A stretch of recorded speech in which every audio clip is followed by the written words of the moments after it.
So we've been discussing the dynamics of building successful teams. In our last episode, discussed the need to turn decisions into actions. But how do we fit together as a team? What style of leadership encourages and releases the team to accomplish common goals? Now, this is going to be the topic of this episode.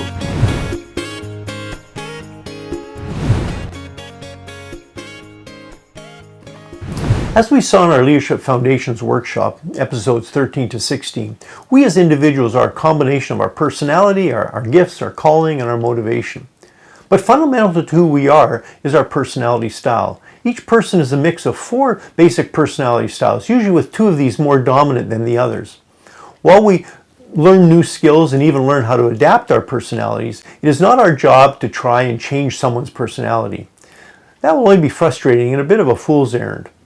As a team leader or facilitator, it's much more effective to identify who our team members are and how they best fit together, rather than trying to change them. Now, when it comes to leadership, there are 3 basic styles. There's consultative style, there's an open style, and the directive style. Leaders with a more consultative leadership style tend to be more of a facilitator, and the group is the focus. This style of leadership produces cooperation and commitment. Now, an open style of leadership makes the individual the emphasis, and the leader functions more as an information source. Now, this produces initiative. Now, the directive style of leadership is when the leader is the center of activity, a style that focuses on obedience. For example, if we want others to buy into a vision, to own it as their own, then a directive style of leadership won't accomplish that. A directive style at best only produces obedience, and usually only when the leader is around. See, to produce cooperation and commitment, a more consultative leadership style is required. And if you want to produce initiation by each team member, then a more open style of leadership will be necessary. So how do we produce supportive leadership? The first step is to know our own natural tendency or style. This is why we say that effective leaders have learned to be self-aware and reflective. Many of our workshops and the mentoring guides are designed to help leaders and potential leaders learn these skills.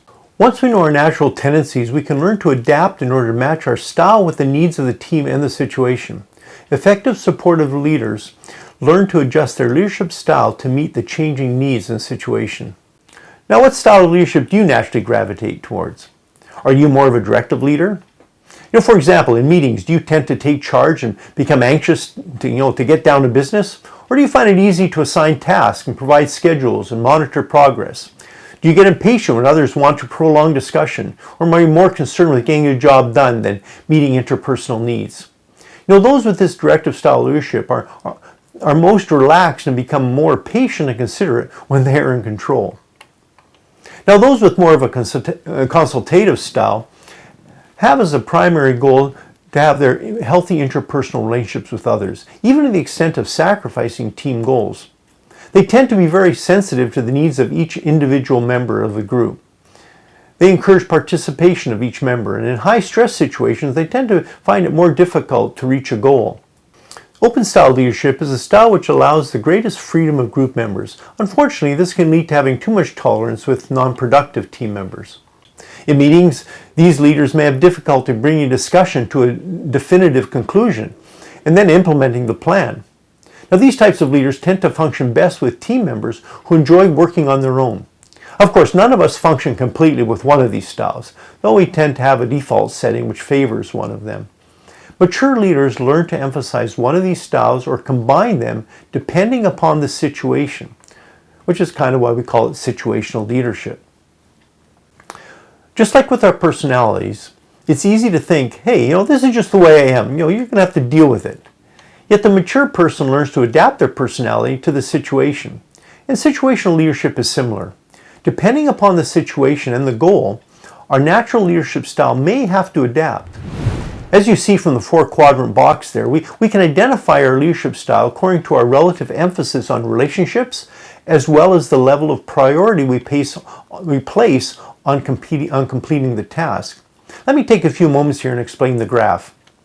See, in the bottom right corner quadrant, labeled number 4, is the telling directing style. This style of leadership focuses on the task and has very little interest in the needs or issues of the members of the team. The only value of the team member is what they can offer in accomplishing the task. Maybe you've been on a team like that and have a few scars to prove it. Might not get a lot done, but you might get a lot done actually, but it's not much fun, is it? Lots of burnout and bodies in the ditch along the way. Now in the quadrant 3, the delegating overseeing style has the worst of both worlds. There's still not much focus on the needs of the team, but there's also not much emphasis on the task. The leader withdraws, postpones actions, avoids responsibility, and basically is passive. It may be from a misplaced idea that this is servant leadership, but serving others in leadership does not mean passivity. Okay, the two top quadrants both emphasize the relationships. Now the top left quadrant, as you can see, is the participating facilitating style. This is a person-oriented style that avoids judgment, gives approval, and will concede goals to maintain conflict-free relationships. These are usually fun teams to be part of, but they seldom accomplish the goals for which they were established. In the final top right quadrant is a total involvement style. In other words, leaders take initiative, and there's an equal emphasis on relationships, organizational structure, and efficiently accomplishing the task of the group. Now, depending upon the situation, our style may need to change in order to match the need. For example, in an emergency like a car accident, it's likely that the paramedic needs to be more directive and not care so much about hurting someone's feelings as they accomplish the task of saving their life. However, in more complex situations, such as establishing a common vision for a church, there are many other considerations that just the task, such as managing relationships and the expectations that others have, and the many other factors that need to be taken into consideration. This series is based upon our MCNet coaching and ministry guides. There are basically two parts to the series, 12 episodes that cover the 5 sections of the coaching guide and 18 episodes that cover the 8 workshops of the ministry guide. As a team, we have had the opportunity to serve in various parts of the world over the last decades using these materials to equip leaders and coach ministry teams throughout our ministry coaching network. These ministry team workshops in episodes 13 to 30 are intended to equip members of the body as they serve on ministry teams. The importance of mentoring, team building, and multiplication strategies are discussed here, and these workshops coincide with the leadership team coaching in episodes 1 to 12, which cover big picture issues that affect the whole ministry. Each workshop has several episodes and can be listened to independently, though if you have the time, it would be helpful to listen to all of them, as they are connected and build upon each other. A couple of the workshops have only one introductory episode here, as the topic is covered in greater depth in another of Phil's podcast series, for which you will find links below. You can also check out our Christian Leadership Institute training program. This is a unique approach to ministerial training based on a competency-focused mentorship. The free materials for this series, as well as the coaching and ministry guides, are available from the links in the description box below. Just as many others have, we are sure you will find our other Leadership Matters podcast series helpful for you and your ministry. Okay, before the break, we were looking at situational leadership and the need to consider how we can adapt our own natural leadership style in order to fit the needs of the team and the situation. We're now at page 10 of the notes, and as a team leader, we need to consider the task and what style best fits accomplishing that task. What type of leadership is needed in this situation? Are we that type of leader, or how much we must adapt to fit the need? Or perhaps, is there someone else on the team whose style and skill would more naturally fit that need? I introduced a chart, which you likely at some point have seen a version of, which identifies leadership style according to its emphasis on relationships or tasks. Another way of viewing this is through the lens of our church or organization as a whole. We've discussed the culture in our series already, and so it will likely come as no surprise that the style of leadership most valued in a group will determine the overall culture of the group. See, this overall culture determines what is acceptable behavior for the group. In the chart, the horizontal axis has to do with the performance, and the vertical axis has to do with the people component. The lower right quadrant, which emphasizes high task focus and low people focus, creates an autocratic culture. Quadrant number 2 in the lower left is low task and low people focus. which results in a low performance culture.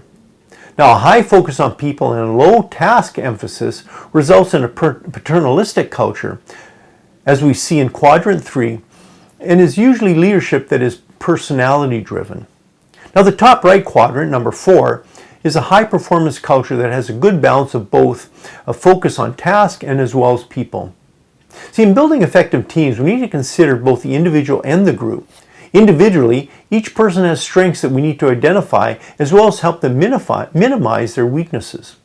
The goal is to put them in situations that will help them succeed, situations that will maximize their strengths and minimize their weaknesses. Since we're talking about teams here, we also need to consider the dynamic of the group. How does each person's personality fit in with the group? What are potential clash points? How does the group communicate together? And how can this be improved? As we wrap up this episode, it's also important to be aware of the interpersonal needs of each person on our team. We have to be aware that each person has certain needs. These can be identified as inclusion, control, and affection needs. Inclusion needs mean that each member has a need to associate with others. Some have a high inclusion needs. They socialize with ease and don't like being alone. Others are highly selective in who they associate with and actually like being alone. It is important to understand the inclusion needs of each of our team members. Next, it's also important to consider the control needs of each member. This refers to their need to take on responsibility, to assume leadership, and to make decisions. See, some members are self-confident and easily assume positions of leadership and relish taking on difficult challenges. Others avoid making decisions and would rather that others assume these responsibilities. They need more direction and reassurance. Finally, affection needs have to do with the degree to which an individual has the need to become emotionally involved with others. See, some easily initiate and form warm relationships and seek out emotional connections with others. Others on the team are more cautious about getting emotionally involved and have to get to know and trust the person first. They typically do not make demands on others for their affection needs. With all of these dynamics at play, it is inevitable that conflict will arise. It's not a matter of if, but when. So how do we deal with conflict when it arises? I only have time here to make a few comments, but there are lots of great books and resources on this topic, of course. Let me just say that our attitude towards conflict will have a significant impact on how we deal with it. As you can see from the chart that I provided, if we think that the conflict is wrong, then we will deny it or be reactive and not deal with it directly. If we recognize it as inevitable, we will foster more open communication, keep short accounts, and take the time necessary to come to a resolution. There are basically 4 categories of team conflict: motivational, communicational, organizational, and relational. See, motivational conflict arises from either too much freedom in the group, or everyone does their own thing, or from a group that thinks they are always right, kind of like in a groupthink situation. Communicational conflict usually arises from a lack of communication between team members, or even worse, harmful communication. Then organizational conflict occurs in a culture with an over-controlling leader and members in positional competition. When team members don't understand their roles or expectations, this can also lead to conflict. We need to be clear as to what the purpose of the group is and the role of each team member of the group and what they should be doing.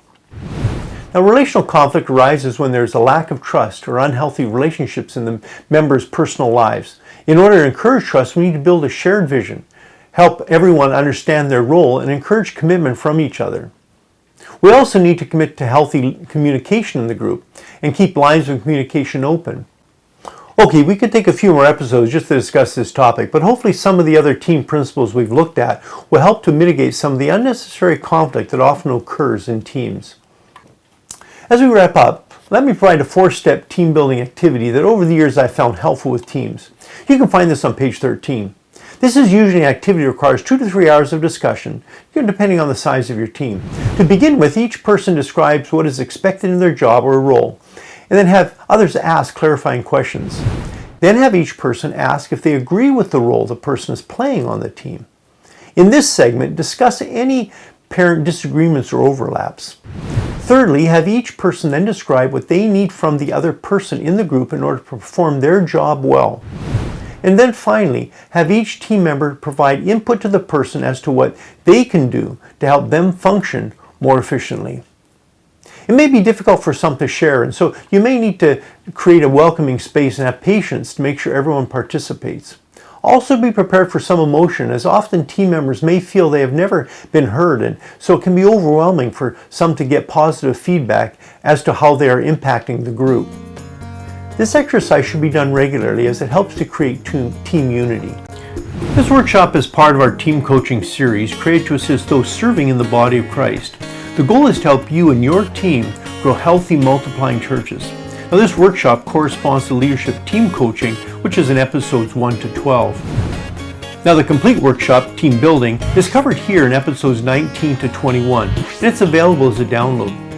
This workshop is part of the Coach's Playbook discussed in Section 2 of the Leadership Team Coaching, episodes 4 to 6. You can also follow the links to the free resources for our workshops, which include a team building checklist, a vision evaluation, and relational health for leaders assessments. And be sure, of course, to check out my link to my First Team podcast series, which discusses the first most significant team, of course, the marriage relationship.